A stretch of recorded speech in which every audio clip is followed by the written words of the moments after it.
पुनः पृथ्वी पर आना पड़ता है, पुनर्जन्म लेना पड़ता है। हम पुण्य के आदि नहीं हैं, क्योंकि हम आध्यात्मिक नहीं हैं। हम आध्यात्मिक होते होते अब भक्त बन चुके हैं। आध्यात्मिक क्या होता है? आध्यात्मिक मतलब अभी स्कूल कॉलेज का बच्चा है, और स्कूल कॉलेज में पढ़ी गई पढ़ाई से जब वो कुछ बन जाता है तब वो भक्त कहलाता है। अब वो इंजीनियर कहलावे, डॉक्टर कहलावे, चार्टर्ड अकाउंटेंट कहलावे, कुछ भी कहलावे, वो विद्यालय से पढ़ करके जब कुछ बन जाता है तब एक स्थिति को प्राप्त होता है। भक्त स्थिति का नाम है। भक्त उस स्थिति का नाम है जो विद्यालय में और कॉलेज में पढ़ने के बाद व्यक्ति बनता है। हम भक्त हैं, हम अभी स्टूडेंट नहीं हैं।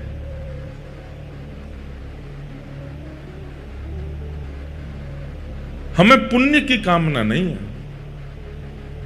हमारी कामना भक्ति की है।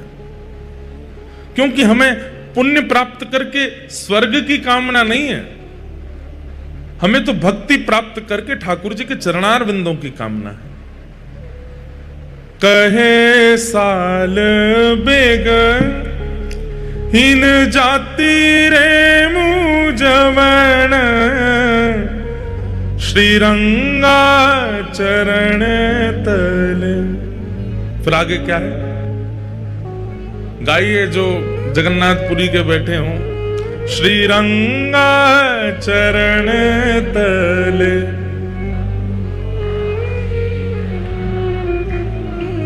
आहे नील शैल प्रबल मत वरण, प्रबल मत वरण,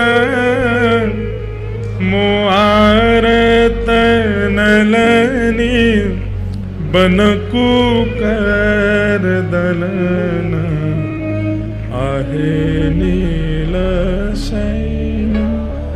सालबेग एक मुस्लिम परिवार में जन्मे बालक, जिनकी मां तो ब्राह्मणी थी लेकिन पिता कालबेग, जिनके कारण वह भी सालबेग हुए। वह भी इस बात को जानते हैं कि मुझे श्रीरंग यानी कि श्री जगन्नाथ जी से पुण्य की कामना नहीं करनी है।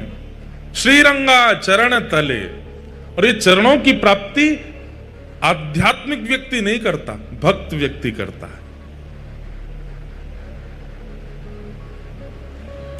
उसे पुण्यों से मिलने वाले सुख की इच्छा नहीं है। सालबेग की स्तुति में जितने भी प्रकरण सालबेग कहते हैं, उन समस्त प्रकरणों में भैया बैठन दो, बैठ जाओ, बैठ जाओ, विराज जाओ। अब बैठ गए तो बैठन दो, जहां जिसको जगह मिल जाए बैठ जाओ, कथा सुनन दो सबको। क्या बता रहा था मैं? सालबेग जी की स्तुति अगर आप सुनेंगे, अभी अभी सुन ही रहे थे, एक बहन नृत्य कर रही थी, कितना बढ़िया, ठाकुर जी के सब रूपों का उसमें भाव बता रहे थे।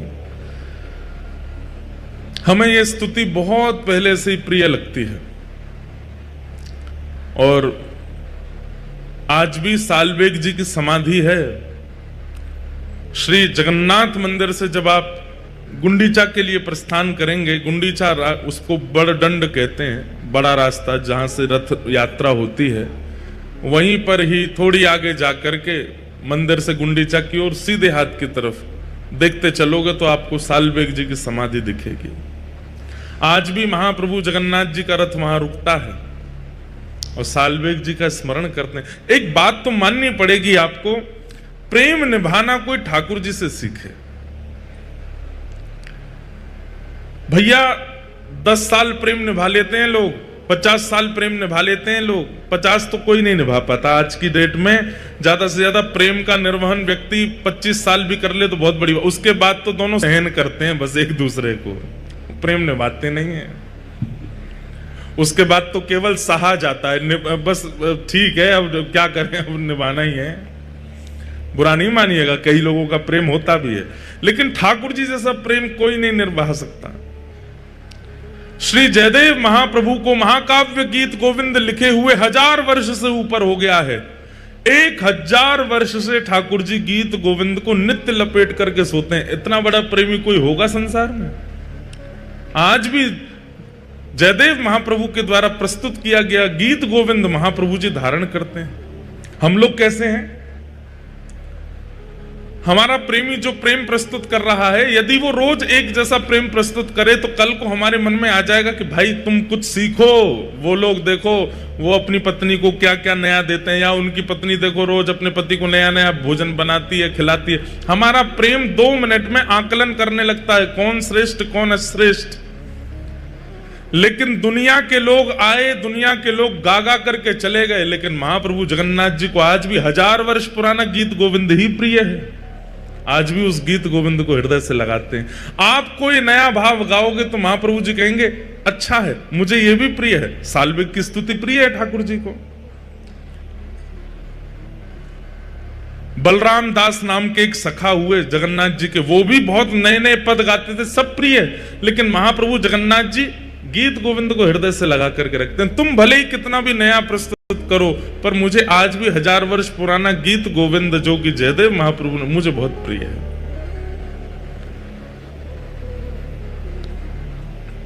कैसा प्रेम निभाते हैं ठाकुर जी। 1000 साल से वही एक गीत गोविंद ठाकुर जी को अति प्रिय है। ऐसा निभाने वाला कोई है? श्री साल्वेग जी को भी इतने ही वर्ष हो गए होंगे और ज्यादा हो गए होंगे। आज भी महाप्रभु जगन्नाथ जी रथ रोकते हैं वहां पर। अरे माता पिता से प्रेम करने वाला बालक जो नित्य माता पिता को फोन करता है, वो भी एक आध दिन स्किप कर देता है, एक आध महीने स्किप कर देता है। लेकिन महाप्रभु जगन्नाथ जी अपने प्रेमियों को याद करना स्किप नहीं करते। आज भी रथ रुकेगा साल्वेग के आगे, और वहां खड़े होकर के महाप्रभु जगन्नाथ जी साल्वेग का स्मरण करते हैं। पुण्यात्मा जीव पुण्य की कामना करते हैं, और पुण्य की कामना में जय हो महाराज। प्रणाम।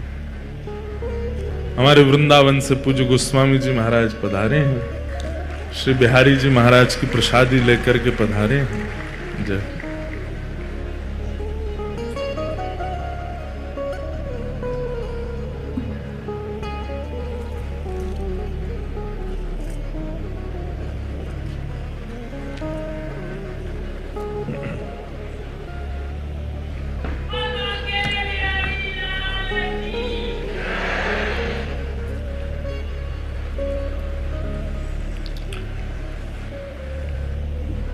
तो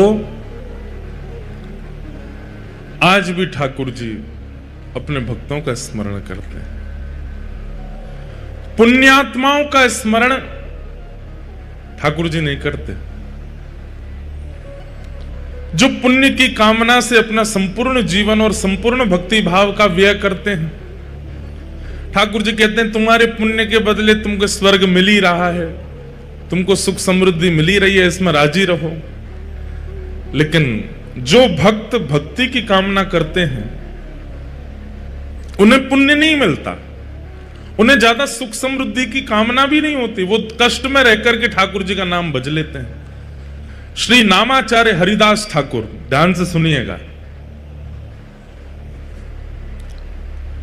स्वामी श्री हरिदास जी महाराज जिन्होंने श्री कुंज बिहारी लाल जी को प्रकट करके हम सबको दर्शन का सौभाग्य प्राप्त किया,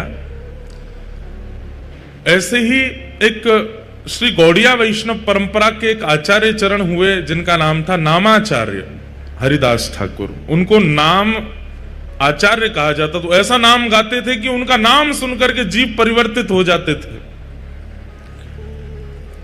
और आश्चर्य की बात, जैसे साल्वेग अपने पूर्व भाव से मुस्लिम हैं, ऐसे ही श्री हरदास ठाकुर भी पहले एक यवन कुल में जन्मे, लेकिन उन पर नाम का ऐसी कृपा हुई, ऐसा प्रभाव हुआ कि नाम का स्मरण करते करते उन्होंने कितनों का आचरण, कितनों का उद्धार कर दिया।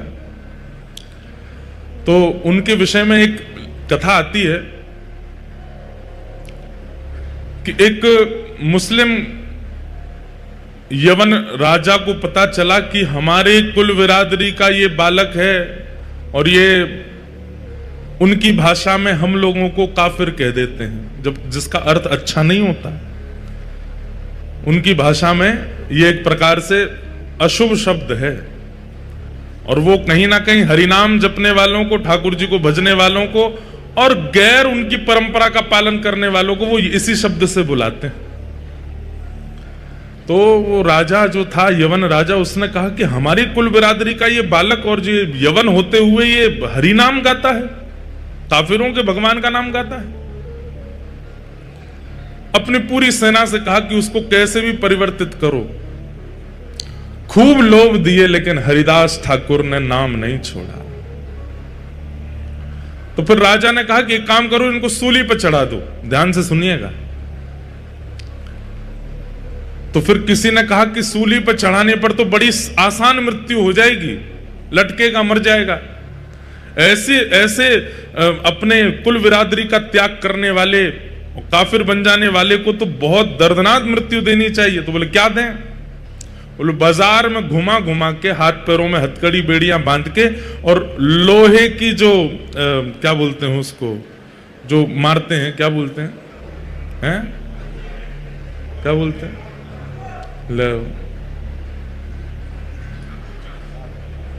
क्या बोलते हैं उसको,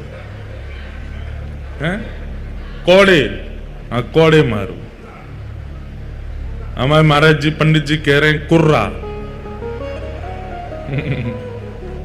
अद्भुत है, आप पाठ कर लो, जय हो। जो करें हंटर मारे।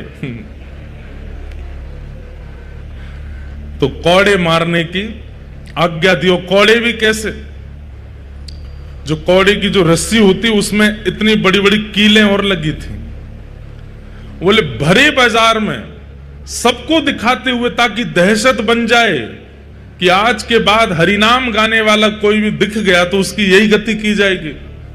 ले जाओ उसको, भरे हाथों में हथकड़ियां, पैरों में बेड़ियां बांधी, ले गए हरिदास ठाकुर को। और ले जाकर के जब कौड़े मारने लगे, कौड़े मारते हैं, हरिदास ठाकुर कहते हैं चाहे जो कर लो, मैं हरिनाम नहीं छोड़ूंगा, मैं प्रभु नाम नहीं छोड़ूंगा। और जितनी तेज मारते हैं उतनी तेज मुख से हरिनाम निकलता है। मारने वालों के पांव पूछते हैं। बोले तू पूछता क्यों, हम तुझे मार रहे हैं? बोले क्योंकि इससे पहले मैंने बहुत प्रयास किया कि मैं खूब ऊंचे स्वर में हरिनाम गाऊं, पर इतना ऊंचा स्वर मेरा पहले कभी नहीं निकला जितना ऊंचा स्वर कौड़े पड़ने से निकल रहा है। और मारो, मेरा स्वर ऐसा निकले कि मेरा ये गले का जो स्वर है ये फट जाए हरिनाम गाते गाते। सब देखते रहे, घबरा गए, अपने बच्चों को ले लेकर के घरों में भाग गए। बच्चे घबरा करके मां से पूछ रहे हैं ये क्यों पिट रहे हैं? बोले क्योंकि इन्होंने काफिरों के भगवान का नाम गाया है। लेकिन कुछ लोगों के चित्त में विश्वास प्रकट हो रहा है। इतनी पीड़ा के बाद भी हरिदास ठाकुर नाम नहीं छोड़ रहे। कहते हैं भगवान के सुदर्शन जी को इतना क्रोध आया कि जैसे आकाश में एक सूर्य है उसी समय दूसरा सूर्य प्रकट हो गया, और वो दूसरे सूर्य नहीं है, साक्षात सुदर्शन जी महाराज प्रकट हो गए। और जैसे ही वेग से आक्रमण करने लगे उन यवनों के ऊपर, हरिदास ठाकुर हाथ जोड़ करके प्रार्थना करने लगे, हे सुदर्शन जी महाराज, इन्हें मत मारो, मैं आपके हाथ जोड़ता हूं, मैं आपके पांव पड़ता हूं, इन्हें मत मारो।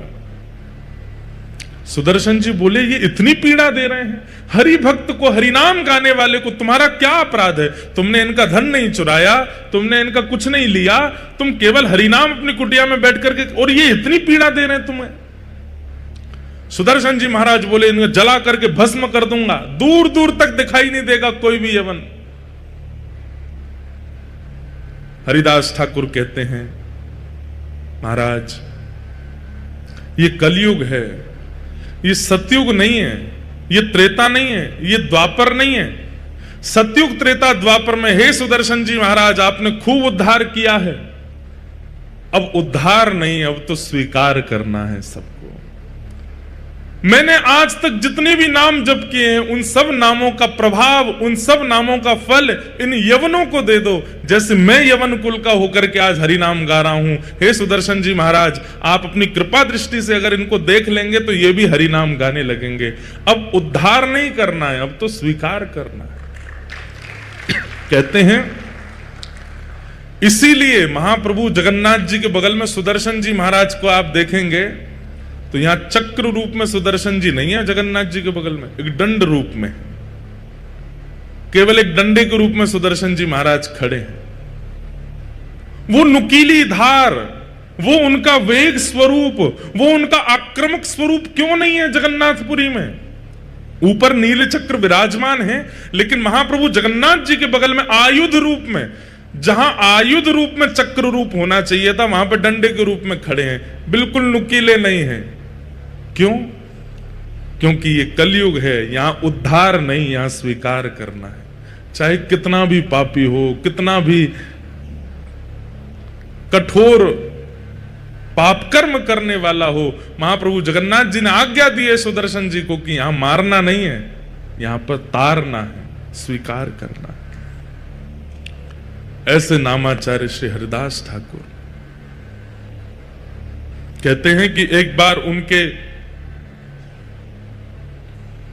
वे भी जगन्नाथपुरी आए थे, श्री चैतन्य महाप्रभु के साथ में यहां विराजमान रहे, खूब ठाकुर जी का, श्री जगन्नाथ महाप्रभु का खूब नाम गाया।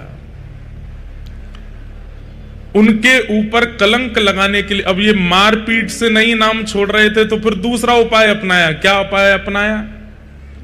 जिस कुटिया में बैठ करके भजन करते थे वहां पर एक वैश्या भेज दी, और वैश्या से पहले से ही कहकर के भेजा कि तुम जाकर के इन हरिदास ठाकुर के साथ में ऐसा व्यवहार करना, ये जैसे तुम्हारा स्पर्श करें जोर जोर से चिल्लाना, हम सब लोग तुरंत वहां आ जाएंगे और इनका दुर्प्रचार कर देंगे पूरे नगर में। तो दुर्प्रचार होने के कारण ये भीड़ जो लगती है इनके पास में, ये भीड़ खत्म होगी और लोगों नाम वाप जपना बंद कर देंगे। तो वैश्या वो बोली ये तो मेरे बाएं हाथ का खेल है। कितनी आयु है इनकी? बोले 25-26 साल के हैं। बोले अभी जाती हूं। वैश्या आई और आकर के जैसे हरिदास ठाकुर को प्रणाम किया, प्रणाम करके कहा इतने युवा हो आप, कैसा आपका यौवन है, कैसा आपका स्वरूप है, और इस स्वरूप में, इस युवा अवस्था में आप ये सब क्या नाम में जप में लग गए हो? छोड़िए ना, मेरे साथ बैठिए, थोड़ी वार्ता कीजिए, थोड़ा आनंद करते हैं। नामाचार्य श्री हरिदास ठाकुर बोले देवी आप जो चाहती हैं मैं सब पूर्ण करूंगा, आपकी जो मनवांछित इच्छा है जैसा कहोगे वैसा ही करूंगा, पर मेरा नियम है मैं रोज 3 लाख नाम जपता हूं, वो हो जाए पूरे, उसके बाद फिर तुम्हारी बात मानूंगा।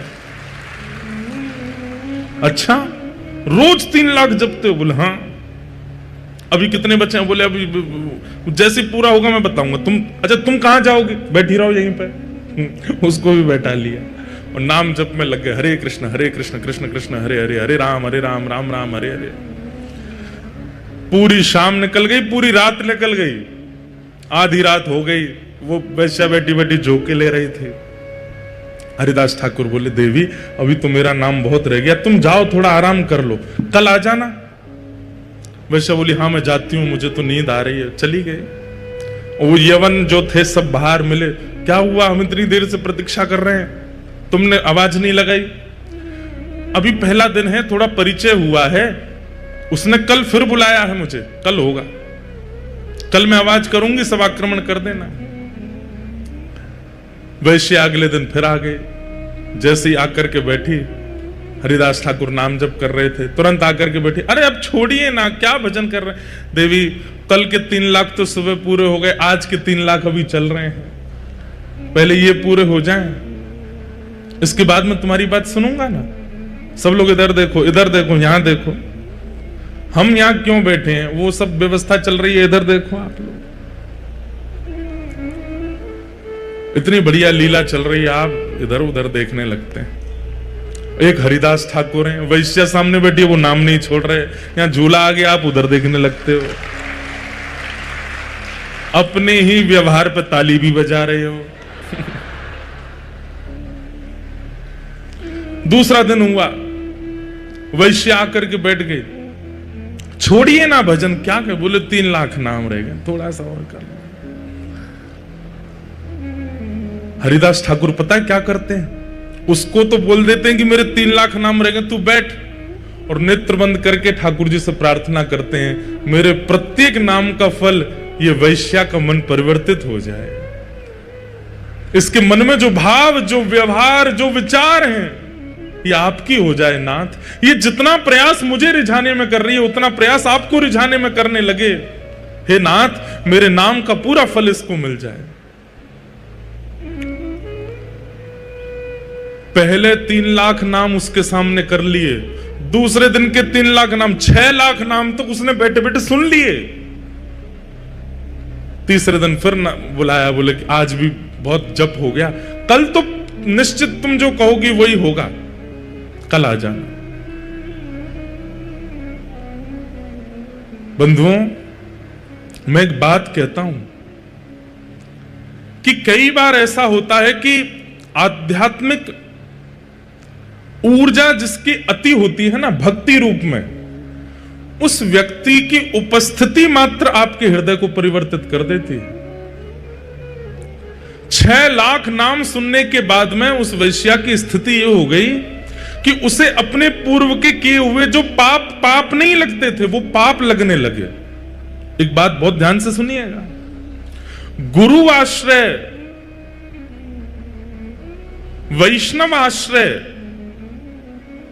या फिर किसी भी प्रवचनकर्ता के प्रवचन सुनने के बाद में अपने पूर्व के किए हुए दुर्गुण अनुभव होने लग जाएं कि हमने वो गलत किया था, ये 10 साल पहले हमसे अपराध हुआ था, या ये 6 साल पहले जो हमने ये किया ये ठीक नहीं था, अपने भाइयों से या अपने परिवार के लोगों से या किसी के साथ, मित्र के साथ, इनके साथ जो हमने व्यवहार किया ये उचित नहीं था।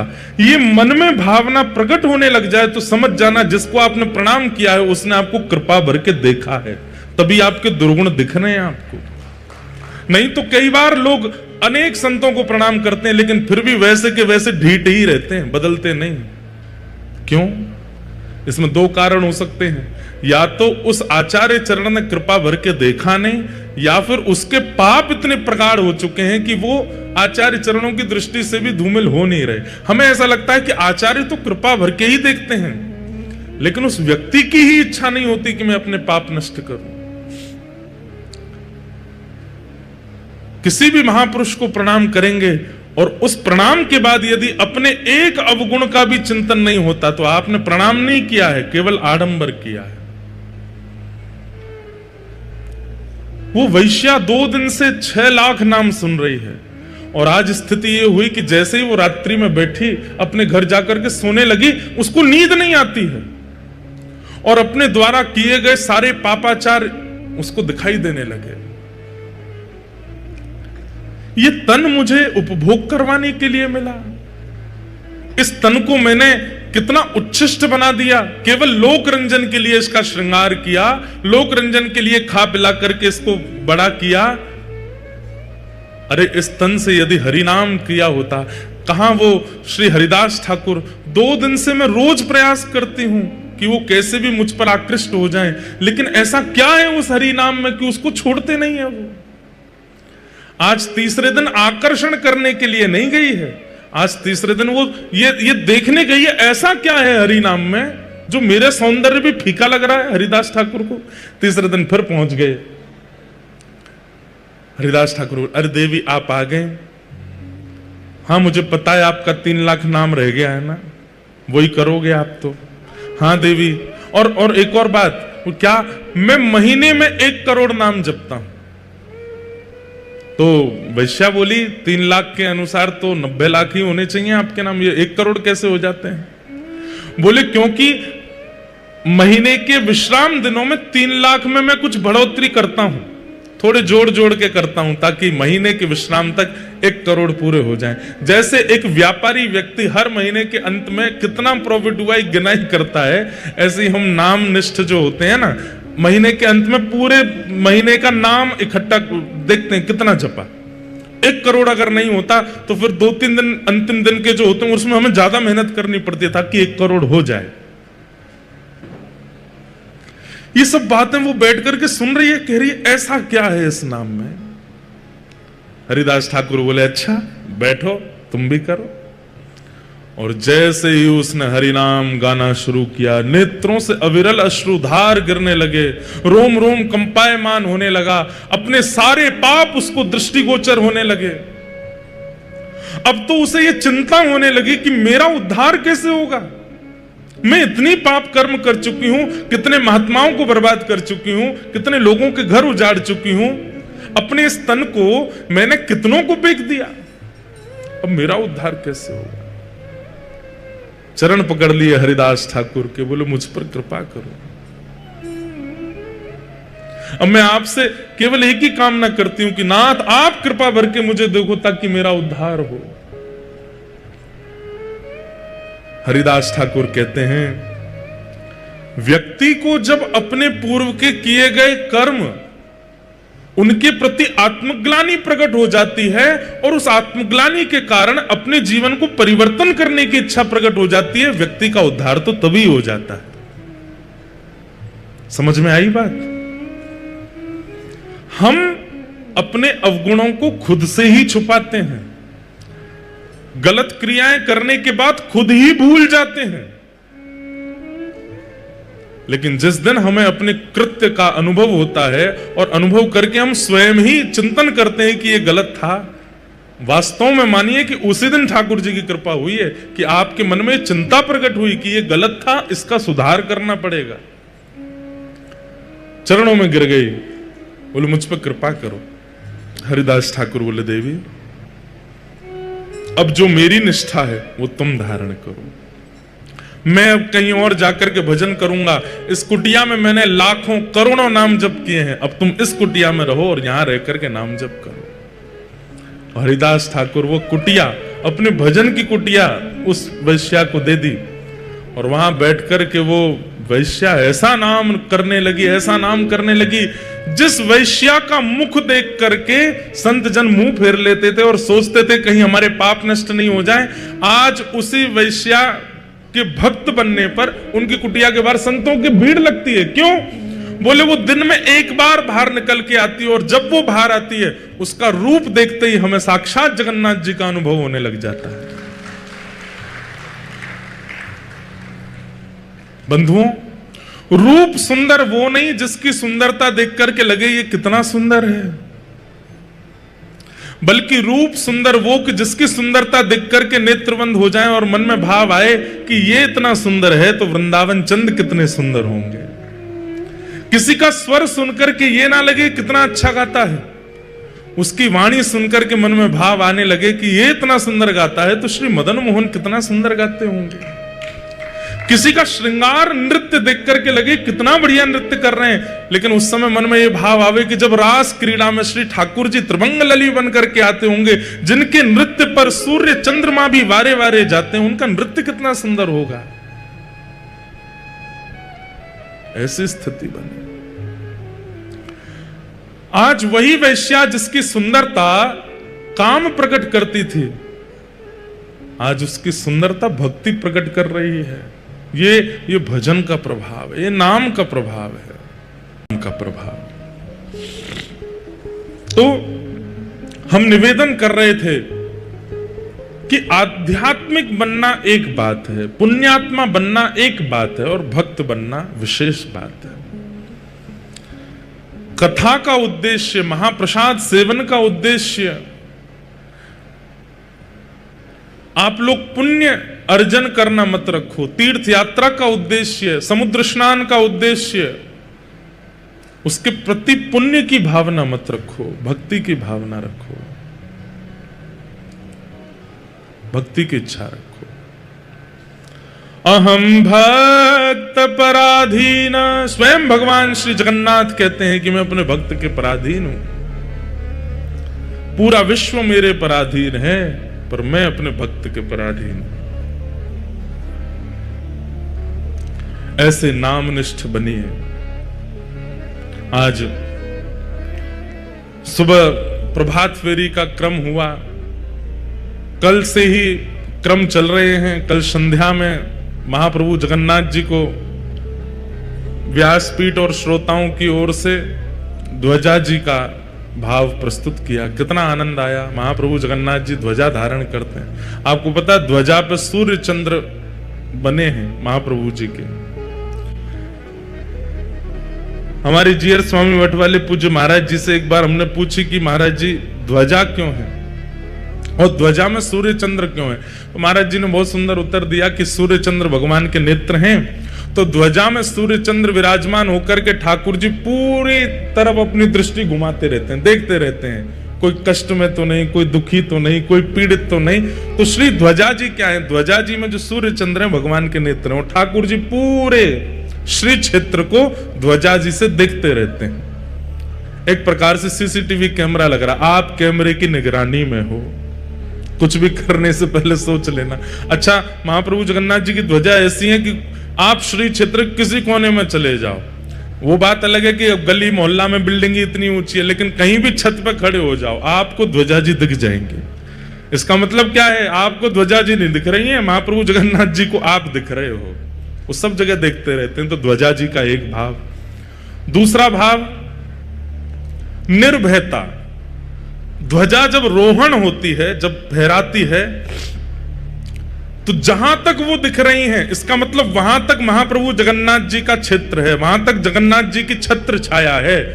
उतने क्षेत्र में किसी को भयभीत होने की आवश्यकता नहीं है, महाप्रभु जगन्नाथ जी हैं। अगर कोई कष्ट भी आ जाए, आप तीर्थ में हैं, कोई कष्ट आ जाए, आप तुरंत देखिए ध्वजा किधर है, और ध्वजा को देख करके जैसे ही आप प्रणाम करेंगे, हमारी बात को विश्वास मानिएगा, एक क्षण बाद में होगा, कष्ट निवृत्त पहले होगा। ध्वजा जी की ये महिमा है। वो ठाकुर जी का हस्त कमल है, छत्र छाया है। ठाकुर जी दूर दूर तक अपने ध्वजा के द्वारा अपना हस्त कमल, अपनी छाया बना करके रखते हैं। कल हमें बता रहे थे, बोले पहले तो महाराज जी इतनी बड़ी ध्वजा थी कि जो ध्वजा जी का अंतिम छोर है वो समुद्र का स्पर्श करते थे, इतनी बड़ी ध्वजा जी।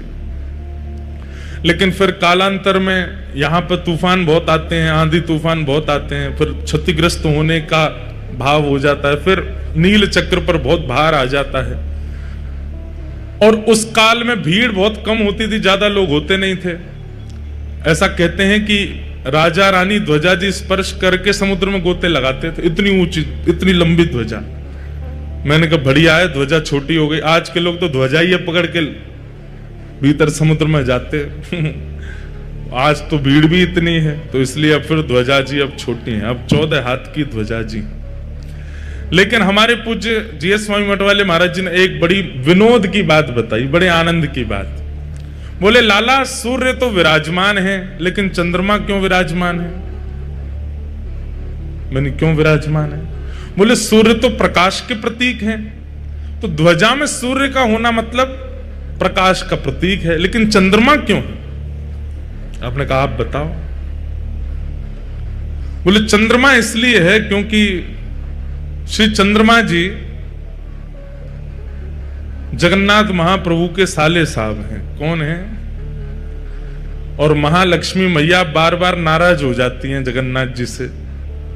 तो जब जब लक्ष्मी जी क्रोध करती हैं, किसी बात पर नाराज हो जाती हैं, सुनाती हुई जब आती हैं श्री मंदिर में, तो बलभद्र सुभद्रा जी तो कोने हो जाते हैं, बोले आप ही निपटो दोनों। तब ठाकुर जी धीमे धीमे ऐसे ऊपर देखते हैं, तो लक्ष्मी जी कहती हैं मैं यहां सामने खड़ी हूं, आप ऊपर क्यों देख रहे हैं? बोले आप भी देखो ऊपर। तब लक्ष्मी जी ऊपर देखती हैं तो कहती हैं अरे हमारे भैया इन्होंने सिर पे बैठा रखे हैं, हमारे साले साहब इन्होंने सिर पे बैठा, हमारे भाई साहब इन्होंने सिर पे बैठा रखे हैं। तो कहते हैं महाराज जी बता रहे, बोले कि जगन्नाथ जी ने अपने साले साहब सिर पे बैठा रख के पत्नी को ये बताते हैं, देखो तुम हम पे इतना क्रोध कर रही हो, हम देखो तुम्हारे भैया को सिर पे बैठाए हैं। तो लक्ष्मी जी जब ऊपर देखती हैं तो फिर शांत हो जाती हैं, जितना उनका क्रोध होता है वो सब शांत हो। अच्छा कोई बात नहीं, अब की बार कर दिया, आगे से नहीं करना। तो जगन्नाथ जी कहते हैं हाँ आगे से ध्यान रखेंगे। ऊपर से साले साहब मुस्कुरा जाते, वो जीजा जी आपने हमको इसीलिए बैठाया है कि हमारी बहन का कोप कम हो सके। बोला हाँ इसीलिए बैठाए हो, इस बैठे रहो ऊपर ही। तो इसलिए चंद्रमा विराजमान है कि लक्ष्मी जी को क्रोध आवे तो ठाकुर जी ऊपर देखने लगते हैं और कहते हैं देखो तुम्हारे रिश्तेदार बैठे हमारे सिर पे, है कोई हमारे जैसा प्रेमी जो अपने साले को सिर पे बैठा ले? तो लक्ष्मी जी क्रोध कम कर देती हैं, इसलिए महाप्रभु जी अपने ध्वजा में चंद्रमा धारण करते हैं। ध्वजा धारण कराने के कई भाव हैं। कल बड़े प्रेम से हम आप सब लोगों ने महाप्रभु जगन्नाथ जी को ध्वजा धारण कराई। महाप्रभु जी बड़े प्रसन्न। आज जब सुबह प्रभात फेरी हो रही थी तो जैसे सामने से आपने देखा महाप्रभु, हम उसी मार्ग से आए थे यात्रा में, तो मैं आज कह ही रहा था, चिंता हो रही थी, हम जो बाइक चला रहे उनसे बोले, मैं नहीं आज ध्वजा जी लहरा नहीं रही। लेकिन जब हम लोग यात्रा में कीर्तन करते हुए तब भी ध्वजा जी नहीं लहरा रही थी, लेकिन जैसे ही हम सब लोग सन्मुख पहुंचे महाप्रभु जी के, तुरंत तभी ध्वजा जी लहराने लगी। मानो महाप्रभु जी प्रतीक्षा कर रहे थे कि जिनने ध्वजा अर्पित करी है वे सब जब आ जाएंगे तभी लहराएंगे, और सबको देख के मानो प्रसन्नता व्यक्त कर रहे थे। तो कल ध्वजा जी अर्पित हुई, उसके बाद फिर दर्शन की मारकाट मची, कौन पहले भीतर घुसे। अब हमको जहां से ले जाने के लिए मार्ग बनाया था भीतर, वहीं हमारे सबरे ध्वजा वाले भी आ गए, हम भी यहीं से ही घुसेंगे। पुलिस वाले बोले एक की परमिशन है, ये 1000 कहां से घुसेंगे? हमने कि भैया हमें जान दो यहाँ से। तो इतने ढीठ हो गए कल तो सब, हम भी यहीं से घुसेंगे, आपके संग ही जाएंगे। मैंने आ जाओ भैया। 2-3 बार स्थान परिवर्तित हुए, कभी कहीं से भीतर जाने को मिले नहीं। हमने कि आज महाप्रभु जी दर्शन देंगे नहीं। लेकिन अंदर पहुंचने के बाद पता चला, हम जैसे ही पहुंचे तो गेट बंद हो गए भीतर के। महाप्रभु जगन्नाथ जी को आरती का दर्शन कराना था, इसलिए विलंब करा रहे थे। अगर पहले ही भीतर चले जाते तो आरती नहीं मिलती कल। लेकिन इतनी देर बाहर हम लोग जो विलंब करते रहे, उसका ये आनंद मिला कि फिर भीतर जाके आरती दर्शन हो गई। महाप्रभु जगन्नाथ जी की संध्या आरती हुई। कल ऐसे महाराज बढ़िया ऐसे नवे धुवे लग रहे थे जगन्नाथ जी, जैसे आज बिल्कुल नहा धो करके बिल्कुल श्रृंगार आदि करके बैठे हों, चकाचक सुख दे रहे थे कल। उसके बाद फिर रात्रि में जीयर स्वामी मठ में महाप्रसाद हुआ। महाप्रसाद का नियम है बंधुओं कि वो झूठा नहीं होता। आप सब लोग व्यवस्थित एक एक पत्तल में बैठ करके पा रहे थे, हमको बहुत अच्छा तो लग रहा था, लेकिन महाप्रसाद का नियम ऐसा, एक ही पत्तल में 4 बैठ जाओ। एक दालमा को महाप्रसाद में मिलावे, दूसरा उठा के पाले, ऐसे पाया जाता है महाप्रसाद तो। और ये सुख यही हो, बाकी और कहीं भी आप पाएंगे तो वहां आपको बड़ी मर्यादा से ही पाना पड़ेगा। झूठा नहीं उठा सकते, हाथ आपको कहीं भी नहीं लगा सकते, उस स्पर्श का भाव है, सब चीज अपरस में रहनी पड़ती है, प्रसाद एक ही हाथ से पाना पड़ता है सब कुछ। पर यहां जगन्नाथपुरी का नियम है, एक तो आसन पे नहीं बैठना है, दूसरा नीचे बैठ करके पाना है, और तीसरा कोई लगा करके सामने दे दे तो बात अच्छी नहीं, तो जो पा रहा है उसके बगल में बैठ के, भले ही वो अपरिचित है, आप पा सकते हैं। हम जब कल घूम रहे थे वहां 1-2 बार मन तो हुआ एक आध अम्मा के सामने बैठ के हम भी पालें, पर मैंने कही फिर सबके यहां पाना पड़ जाएगा, सब यूं कहेंगे अम्मा से भी पाओ, इसमें से भी पाके जाओ, और फिर पेट तो न के ही है। लेकिन फिर जब हम लोग प्रसाद पाने बैठे सब संग में बैठ गए, किसी की दालमा उठा लें, किसी का भात उठा लें, किसी की खाजा उठा लें। ये महाप्रसाद ऐसी पाते। महाप्रसाद कभी अशुद्ध नहीं होता, महाप्रसाद कभी झूठा नहीं होता, इसलिए वो महाप्रसाद है। एकमात्र जगन्नाथपुरी का ऐसा प्रसाद है जो ठाकुर जी के सन्मुख से लेकर के भक्तजनों के पेट तक पवित्र ही रहता है। वो जीभ पर जाने के बाद भी अशुद्ध नहीं होता, नहीं तो हर वस्तु जीभ पर जाती झूठी हो जाती है, लेकिन महाप्रसाद आपके उदर तक जाने तक भी अपवित्र नहीं होता, वो पवित्र ही रहता है। ऐसा केवल जगन्नाथपुरी का महाप्रसाद है, और कहीं ऐसा संभव नहीं है। ऐसे महाप्रसाद को कल पाया। आज सुबह मंगल ठाकुर जी के सामने हरिनाम संकीर्तन करते हुए सब लोग आए। जगन्नाथपुरी में तो बिना मेहनत किए पसीना आ जाता है। महाप्रभु जगन्नाथ जी ने ऐसा मौसम यहां प्रकट कर रखा है कि कोई व्यक्ति कुछ ना करे, केवल बैठ जाए, चलने लग जाए, तो ही उसके सबरे रोमकूप जो है खुल जाते हैं, एक एक रोम से। और ये जो पसीना आता है ना, इसमें बड़ी कमजोरी आती है, लेकिन ऐसे में भी कोई नृत्य करे, कोई गावे, तो सोचो उसकी ऊर्जा कितनी होगी। हमारे दिव्यदास भैया तो फिर भी इतना लंबा चौड़ा गाते हुए आए, नृत्य कर रहे थे। मैं जब पहुंचा तो मैं तो एक बार घबरा गया, मैंने कि यहाँ कैसे होगी, छोटी छोटी गली में से होके जा रहे, इतनी संख्या में सब लोग, लेकिन आप सबको देख देख करके ही ऊर्जा प्राप्त हो रही थी। खूब आनंद हुआ। महाप्रभु जगन्नाथ जी के सन्मुख पहुंच करके ऐसा लग रहा था जैसे महाप्रभु चैतन्य और साथ में उनके समस्त भक्त मंडली मिलकर के उन्माद कीर्तन कर रही है और महाप्रभु जगन्नाथ जी उसे श्रवण कर रहे हैं। खूब आनंद हुआ। आज कथा का चतुर्थ दिवस है और आज ठाकुर जी का जन्मोत्सव यहां होना है। हम लोग अब क्रम पूर्ण कर लें और ठाकुर जी का जन्मोत्सव प्रेम और भाव से आज जगन्नाथपुरी में मनाएंगे। संध्या में कोई विशेष क्रम आज भी नहीं है, क्योंकि सुबह नगर कीर्तन हुआ, अब कथा है, फिर कथा में उत्सव भी है, उत्सव में भी थोड़ा विलंब होगा। तो आप सब लोग बस महाप्रभु जगन्नाथ जी का दर्शन मात्र कर लीजिएगा। कल कुछ ना कुछ क्रम बनाएंगे, कहीं ना कहीं चलेंगे कथा के बाद में और फिर वहां दर्शन का क्रम रहेगा। एक और सूचना दे दें, आज 20 तारीख है, कल 21 तारीख है, कल श्राद्ध पक्ष का अंतिम दिन है।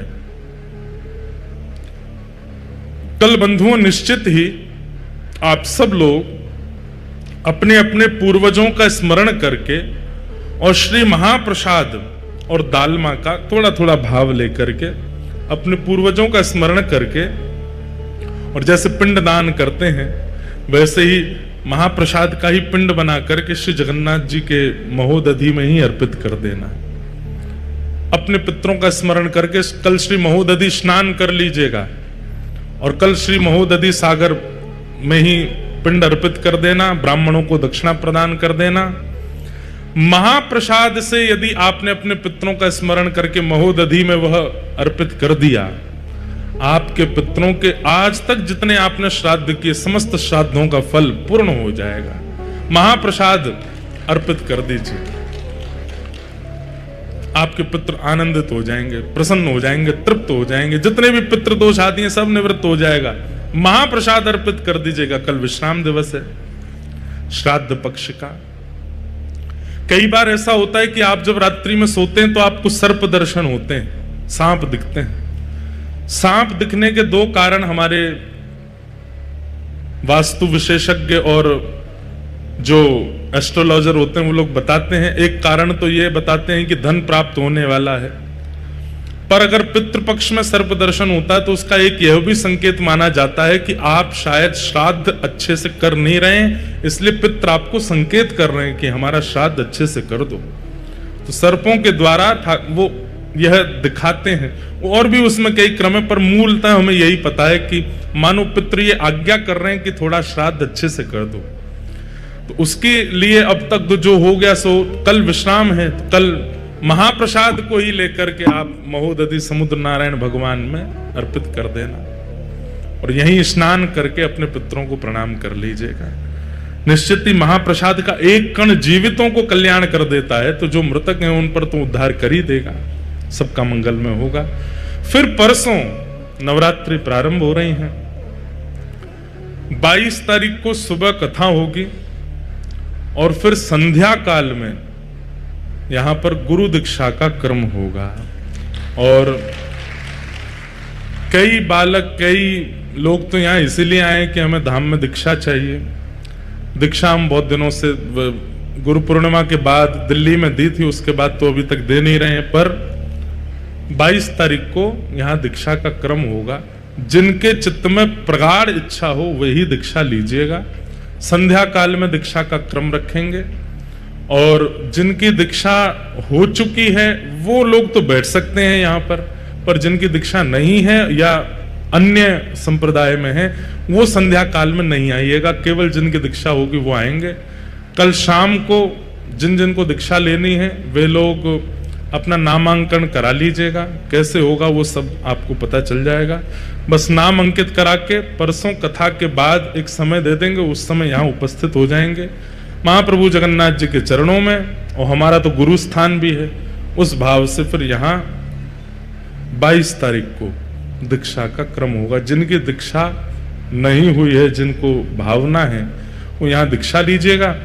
और दीक्षा में 5 संस्कार होते हैं, तप्त, पुण्ड्र, नाम, मंत्र, और जो 5वां संस्कार होगा वो होता है याग।